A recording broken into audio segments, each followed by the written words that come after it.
HB5's body went through a lot of thought process to figure out what would be the best body for HB5 and keep the weight down, and perhaps even have it survive a crash from altitude into the lake. And that could be quite a challenge for foam or anything with temporary seals on it, and an external battery, which might be an issue. So this is what I built last night, and what it is a security dome camera here, just the glass or the plastic, and then a bottle with a screw-on waterproof lid, plastic. And we're working on getting the wiring all set up now. Me and the cat, of course, but we're going to have the ESCs on the back plate here. All 4 ESCs will be here. Power from the APM 2.5 power module will come out here to the ESCs, and the ESC signal wires will go back in through here. Then this will be sealed up with silicone, with a little extra silicone on the inside and silicone on the outside, so that it becomes a gasket plug and it won't be coming off. So we will have our power coming out here. We'll be able to push this back in so that there's watertight seal around the wiring. We're going to seal the ESCs, the 2 that we have to do, with silicone so that they're waterproof, and they'll sit on the back tray with lots of water drainage here. So when they go into the water, if they do, because the floats will be underneath this, they will shed the water quite quickly. It won't puddle around them, even though they're silicone sealed. Their metal heat sinks will be exposed and sealed, so that we'll have efficient cooling around the water. Now we're going to put the carbon fiber frame on this with the arrows.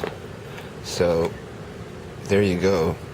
Our bottom plate will be our pressure plate, and there will be rubber on top here, 2 pieces of rubber for each channel, and the arrow, so that it compresses the arrow and holds it rigid to the base, which will be isolated by rubber from this.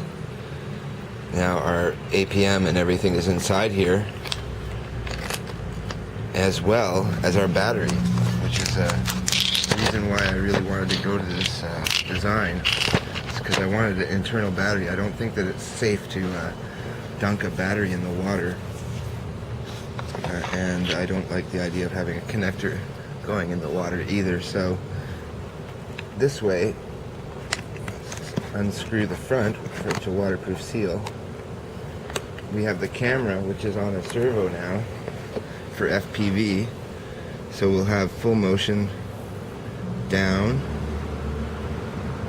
and full motion up within the clear dome.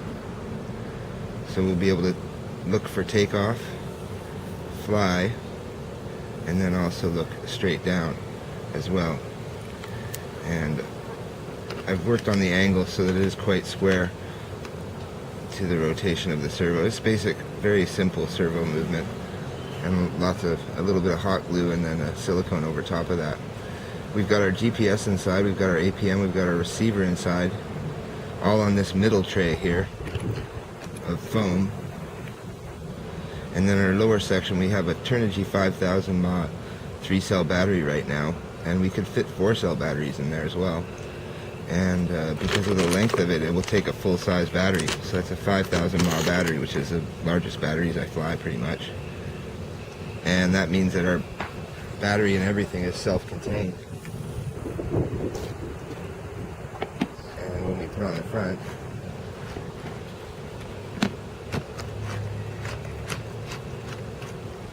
I'm sure it will hold a seal in an emergency for quite a while. As well, the battery being on the bottom means that I'll have a less likelihood of landing bottom or top up or top down. And it should flip in the water to right itself to the heaviest part, which is the bottom and the base. and the top here will be mostly air, so you'll have that. Hopefully we'll be able to test that. And I might just put some dummy weight in it to test that. I might not have the APM in it for that water test, but we'll see how it goes. Now the dome was only $3.80, so I got 3 of them. Not the best optical clarity, but when the camera's very close to the dome, you get less distortion from the quality of this dome.